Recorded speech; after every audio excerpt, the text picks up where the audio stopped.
Good morning আমার ছোট্ট বন্ধুরা, আশা করি তোমরা সকলেই ভালো আছো। রিয়া কুইজ হাব আমার এই ছোট্ট চ্যানেলে তোমাদের সকলকে জানাই স্বাগত। তো আজ আমরা ক্লাস 3 বাটারফ্লাই নামক যে বইটি আছে সেই বইয়ের লেসন 1 অর্থাৎ মাই ফ্রেন্ডস, এই লেসনটির আমরা পেজ নাম্বার 21 থেকে আমরা 22 পর্যন্ত আলোচনা করব। তো চলো শুরু করা যাক। তো দেখো, প্রথমে আছে লেটস রিড অর্থাৎ চলো পড়ি। প্রথম বাক্যটি আছে animals live all around us, অর্থাৎ এখানে বলা হচ্ছে যে অ্যানিম্যালস মানে পশুরা, লিভ মানে বসবাস করে, অল মানে সকলেই, অ্যারাউন্ড আস মানে আমাদের আশেপাশে, আস মানে আমাদের, আর অ্যারাউন্ড মানে আশেপাশে বা চারপাশে। সাম অ্যানিম্যালস লিভ ইন ফরেস্ট, অর্থাৎ কিছু পশু আছে যারা জঙ্গলে বসবাস করে। লিভ মানে তো আগে বললাম বসবাস করা বা থাকা, আর ফরেস্ট মানে হলো জঙ্গল, এবং সাম মানে কিছু। দে আর কল্ড ওয়াইল্ড অ্যানিম্যালস, অর্থাৎ তাদের আমরা বন্য পশু বা বন্য প্রাণী বলে থাকি, অর্থাৎ যারা জঙ্গলে বা বনে থাকে তাদের আমরা বন্য পশু বলি। ওয়াইল্ড মানে হলো বন্য, অ্যানিম্যাল মানে পশু বা প্রাণী, দে মানে তারা, আর কল্ড মানে হচ্ছে বলা হয়। সাম অ্যানিম্যালস লিভ উইথ আস, অর্থাৎ কিছু পশু বা প্রাণী আছে যারা আমাদের সাথেই বসবাস করে। উইথ কখন ব্যবহার করব? যখন কারো কোনো সঙ্গে বোঝাচ্ছে, অর্থাৎ আমাদের সঙ্গে বোঝাচ্ছে, সেই অর্থে এখানে উইথ ব্যবহার করা হলো। We call them domestic animals, অর্থাৎ আমরা, উই মানে আমরা, কল মানে বলি, দেম মানে তাদেরকে, ডোমেস্টিক অ্যানিম্যালস অর্থাৎ গৃহপালিত পশু বলে থাকি। Some animals live in our houses, অর্থাৎ সাম অ্যানিম্যালস মানে কিছু পশু বা প্রাণী, লিভ মানে থাকে বা বসবাস করে, ইন আওয়ার হাউসেস অর্থাৎ আমাদের বাড়ির মধ্যেই বসবাস করে। উই কল দেম পেটস, অর্থাৎ আমরা তাদেরকে পোষা প্রাণী বলে থাকি। পেটস মানে পোষা প্রাণী, দেম মানে তাদেরকে, উই মানে আমরা। They help us in many ways, অর্থাৎ তারা আমাদেরকে অনেক উপায়ে সাহায্য করে। হেল্প মানে হচ্ছে সাহায্য করা, মেনি ওয়েজ মানে অনেক উপায়ে বা অনেক পদ্ধতিতে বা অনেকভাবে, দে মানে তারা। ডগস গার্ড আওয়ার হাউসেস, অর্থাৎ কুকুরেরা আমাদের বাড়ি পাহারা দেয়। গার্ড মানে পাহারা দেওয়া, আওয়ার মানে আমাদের, হাউস মানে তো জানোই বাড়ি। ক্যাটস ক্যাচ মাইস, অর্থাৎ বিড়ালেরা ইঁদুর ধরে। ক্যাচ মানে ধরা, আর মাইস মানে একের বেশি ইঁদুর বোঝাচ্ছে, অর্থাৎ মাউস হলো মেন ওয়ার্ড, অর্থাৎ সিঙ্গুলার বা এক বচনে বোঝায়, এবং সেটারই প্লুরাল বা বহু বচনে বা অনেকগুলি বোঝাতে আমরা মাইস ব্যবহার করলাম, অর্থাৎ মাউস থেকে হলো মাইস। কাউজ গিভ আস মিল্ক, অর্থাৎ গরুরা আমাদের দুধ দেয়। কাউজ মানে হচ্ছে একের বেশি গরু, গিভ মানে দেয়, এবং আস মানে আমাদেরকে, মিল্ক মানে দুধ। Hens and ducks give us eggs, অর্থাৎ মুরগি এবং হাঁসেরা আমাদের ডিম দেয়। হেন্স মানে এখানে একের বেশি মুরগি, এবং ডাকস মানে একের বেশি হাঁস বা পাতি হাঁস, আর এগস মানে তো জানোই একের বেশি ডিম। শিপ গিভ আস উল, অর্থাৎ ভেড়ারা আমাদের উল বা পশম দেয়। তো এখানে দেখো, শিপ এর সাথে এস যোগ নেই, অর্থাৎ এটা তোমাদের দেখে মনে হবে যে শিপ মানে এখানে একটি শিপের কথাই বলছে। তাহলে সেক্ষেত্রে আমরা বলেছিলাম যে সাবজেক্ট যদি থার্ড পারসন সিঙ্গুলার নাম্বার হয় তাহলে সেক্ষেত্রে ডুইং ওয়ার্ডে এস বা ইয়েস যোগ হবে, এখানে কেন হলো না? তো এখানে দেখো, শিপ হচ্ছে এমন একটি ওয়ার্ড যার সিঙ্গুলার এবং প্লুরাল একই হয়, অর্থাৎ এস না যোগ করলেও যে শিপ মানে কিন্তু প্লুরাল বোঝায় এবং সিঙ্গুলারও বোঝায়। তো এখানে শিপ প্লুরাল অর্থে, অর্থাৎ একের বেশি ভেড়া, সেই অর্থেই ব্যবহার করা হচ্ছে, যে কারণে গিভের সাথে আর এস যোগ হয়নি। Bullocks pull carts and plough the field, bullocks মানে বলদেরা, অর্থাৎ বলদেরা, পুল কার্টস মানে কি গরুর গাড়ি টানে, কার্টস মানে গরুর গাড়ি বা মালবাহী গাড়ি, এবং পুল মানে টানা, অ্যান্ড এবং প্লাউ অর্থাৎ লাঙল করে, দ্য ফিল্ড মানে চাষের জমিকে লাঙল করে। Camels and donkeys carry heavy burden, camels মানে এখানে উট, অ্যান্ড ডাঙ্কিজ অর্থাৎ একের বেশি গাধা। তো উটেরা এবং গাধারা ক্যারি মানে বহন করে বা বয়ে নিয়ে যায়, হেভি বার্ডেন অর্থাৎ ভারী ভারী বোঝাগুলোকে বয়ে নিয়ে যায়। হেভি মানে ভারী এবং বার্ডেন মানে বোঝা। লেটস ডু অর্থাৎ চলো করি। অ্যাক্টিভিটি 4 অর্থাৎ 4 নম্বর অ্যাক্টিভিটিতে বলা হচ্ছে হু অ্যাম আই অর্থাৎ আমি কে হই। এখানে প্রথমে কিছু স্টেটমেন্ট থাকবে, তার বেসিস করে হু অ্যাম আই অর্থাৎ আমি কে সেগুলো করতে হবে। তো চলো শুরু করি। একের দাগে বলা হয়েছে I live in your home অর্থাৎ আমি তোমাদের বাড়িতে থাকি। আই গার্ড ইউর হাউস আমি তোমাদের বাড়ি পাহারা দিই। হু অ্যাম আই তাহলে আমি কে হই, তাহলে উত্তরটি কী হবে তোমরা জানো যে আই অ্যাম এ ডগ অর্থাৎ হবে এখানে যে কুকুরের কথাই বলা হচ্ছে। দুয়ের দাগে আই গিভ ইউ মিল্ক অর্থাৎ আমি তোমাদের দুধ দিই। আই সে মু মু অর্থাৎ আমি হাম্বা হাম্বা ডাক দিই। হু অ্যাম আই তাহলে আমি কে হই, উত্তরটি কী হবে যে আই অ্যাম এ কাউ অর্থাৎ এখানে একটি গরুর কথা বলা হচ্ছে। তিনের দাগে আছে আই গিভ ইউ এগস অর্থাৎ আমি তোমাদের ডিম দিই। আই ক্যান সুইম আমি সাঁতার কাটতে পারি। সুইম মানে সাঁতার কাটা। হু অ্যাম আই তাহলে আমি কে হই, উত্তরটি কী হবে যে আই অ্যাম এ ডাক অর্থাৎ এখানে হাঁসের কথা বলা হয়েছে। চারের দাগে আই পুল দ্য কার্টস অর্থাৎ আমি গরুর গাড়িগুলো টানি বা মালবাহী গাড়িগুলো টানি। আই প্লাউ দ্য ফিল্ডস আমি জমিতে লাঙল দিই। হু অ্যাম আই একটু আগেই পড়লাম, তাহলে উত্তরটি কী হবে যে আই অ্যাম এ বুলক অর্থাৎ এখানে একটি বলদের কথা বলা হচ্ছে। এরপর অ্যাক্টিভিটি 5-এ বলা হচ্ছে লেটস পুট টি মানে ক্যাপিটাল টি ফর ট্রু, বলছে চলো আমরা রাখি বড় অক্ষরের টিকে সত্যের জন্য and F for false statements এবং ক্যাপিটাল বা বড় অক্ষরের এফকে রাখি মিথ্যা বিবৃতির জন্য ইন দ্য বক্সেস অর্থাৎ বাক্সগুলোর মধ্যে। তো চলো শুরু করি। একে দাগে বলা হয়েছে পেটস লিভ ইন ফরেস্ট অর্থাৎ বলতে চাইছে যে পোষা প্রাণীরা নাকি জঙ্গলে থাকে। তাই কি আমরা কি পড়েছিলাম যে wild animals live in forest আর pets live in our houses, তাই তো নাকি যে পোষা প্রাণীরা আমাদের বাড়িতে থাকে আর বন্য পশুরা জঙ্গলে থাকে। তাহলে বুঝতেই পারছি এই বিবৃতিটি এখানে মিথ্যা বা ফলস, তাহলে আমাকে ব্র্যাকেটের মধ্যে ক্যাপিটাল এফ লিখতে হবে। দুয়ের দাগে হেন্স গিভ আস এগস অর্থাৎ মুরগিরা আমাদের ডিম দেয়, তাই তো এটাই তো সত্যি, তাহলে আমাদের ক্যাপিটাল টি লিখতে হবে অর্থাৎ এই স্টেটমেন্টটি হলো সত্য বা ট্রু। 3 নম্বরে আছে ক্যামেলস কিল মাইস অর্থাৎ এখানে বলা হচ্ছে যে উটেরা নাকি ইঁদুর মারে, তাই কি আমরা একটু আগে কি পড়েছিলাম যে ক্যাটস ক্যাচ মাইস অর্থাৎ বিড়ালরা ইঁদুর ধরে। তাহলে বুঝতেই পারছি এখানে এই বিবৃতিটি মিথ্যা বা ফলস, তাহলে আমাকে ব্র্যাকেটের মধ্যে ক্যাপিটাল এফ লিখতে হবে।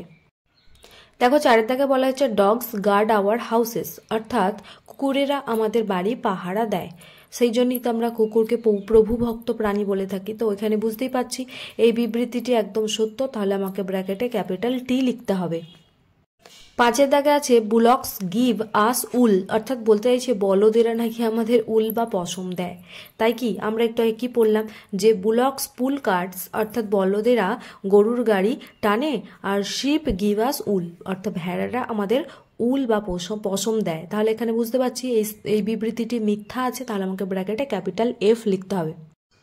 6-এর দাগে আছে pets help us in many ways অর্থাৎ পোষা প্রাণীরা আমাদের অনেকভাবে সাহায্য করে। তো আমরা একটু আগে সেরকমই পড়লাম, তাহলে বুঝতেই পারছি যে এই বিবৃতিটি একদম সত্য অর্থাৎ আমাদেরকে ব্র্যাকেটে ক্যাপিটাল টি লিখতে হবে। এরপর দেখো আরও একটি প্যাসেজ আছে, চলো আমরা এখন সেটা পড়বই, তাই জন্য বলছে যে লেটস রিড অর্থাৎ চলো পড়ি। দেখো বলছে all animals are different from one another অর্থাৎ এখানে বলতে চাইছে যে অল অ্যানিম্যালস অর্থাৎ সমস্ত পশুরাই আর ডিফারেন্ট হয় পৃথক বা আলাদা ফ্রম ওয়ান অ্যানাদার অর্থাৎ একে অপরের থেকে আলাদা। They eat different kinds of food অর্থাৎ দে ইট মানে তারা খায়, ডিফারেন্ট কাইন্ডস অফ ফুড মানে কি আলাদা ধরনের খাবার খায় অর্থাৎ একে অপরের খাবার ধরন কিন্তু আলাদা। কেউ ঘাস পাতা খায় তো কেউ অন্য প্রাণীদের মানে মাংস খাচ্ছে, এই ধরনের, সেই কারণেই বলা হচ্ছে different kinds of food. They make different sounds অর্থাৎ তারা আলাদা আলাদা শব্দও করে, মানে একে অপরের আওয়াজ কিন্তু আলাদা, যেমন গরু আর ছাগল এই দুইজনের আওয়াজ কিন্তু এক হবে না, তো সেই জন্যই বলা হচ্ছে দে মেক ডিফারেন্ট সাউন্ডস অর্থাৎ তারা আলাদা শব্দ বা আওয়াজ করে। Their young ones have different names অর্থাৎ বলা হচ্ছে দেয়ার ইয়াং ওয়ান্স মানে হচ্ছে তাদের বাচ্চাদের, হ্যাভ ডিফারেন্ট নেমস মানে আলাদা বা পৃথক পৃথক নাম আছে। এরপর নেক্সট প্যারাতে বলা হচ্ছে animals like cows goats sheep and horses eat grass and plants. অর্থাৎ বলছে অ্যানিম্যালস লাইক মানে পশুরা যেমন, কয়েকটি উদাহরণ দেওয়া হয়েছে যে কাউজ অর্থাৎ গরুরা, গোটস ছাগলেরা, শিপ ভেড়ারা, অ্যান্ড হর্সেস অর্থাৎ ঘোড়ারা, ইট মানে খায়, গ্রাস অ্যান্ড প্ল্যান্টস অর্থাৎ ঘাস এবং উদ্ভিজ্জ খাবার খায়, প্ল্যান্টস মানে উদ্ভিদ জাতীয় খাবার খায়। Dogs it meet, fish and even rice and bread. অর্থাৎ বলছে যে ডগস অর্থাৎ কুকুরেরা ইট মানে খায়, মিট মানে মাংস, ফিশ মানে মাছ, and even rice and bread এমনকি ভাত এবং রুটিও খায়। রাইস মানে ভাত এবং ব্রেড মানে রুটি। Cats eat fish and drink milk. অর্থাৎ বলছে ক্যাটস মানে বিড়ালেরা ইট মানে খায়, ফিশ অর্থাৎ মাছ খায়, অ্যান্ড ড্রিঙ্ক মিল্ক অর্থাৎ দুধ পান করে, ড্রিঙ্ক মানে পান করা। All animals drink water. অর্থাৎ বলছে যে সমস্ত পশুরাই জল পান করে, অর্থাৎ এদের এক জায়গায় কিন্তু মিল আছে, সেটা হলো সকলকে কিন্তু জল পান করতে হয়। ওয়াটার মানে জল। We call A baby dog A puppy. অর্থাৎ উই কল মানে আমরা ডাকি বা আমরা বলি, এ বেবি ডগ অর্থাৎ একটা কুকুরের ছানা বা শিশুকে এ পাপ্পি অর্থাৎ একটি কুকুর ছানা বলে থাকি। The baby cat is called a kitten. অর্থাৎ বলা হচ্ছে যে একটা বিড়ালের ছানা বা শিশুকে আমরা ইংরেজিতে কি বলবো, কিটেন বলবো, বা বাংলা যেটা বলছি বিড়াল ছানা। A calf is the baby of a cow and a colt is the baby of a horse. অর্থাৎ বলা হচ্ছে যে এ কাফ মানে বাছুর হলো, সে কার সন্তান না একটা গরুর সন্তান। একইভাবে এ কোল্ট অর্থাৎ একটি অশ্ব শাবক হলো সে the baby of a horse অর্থাৎ একটি ঘোড়ার সন্তান বা শাবক। The baby sheep is called a lamb while the baby goat is called a kid.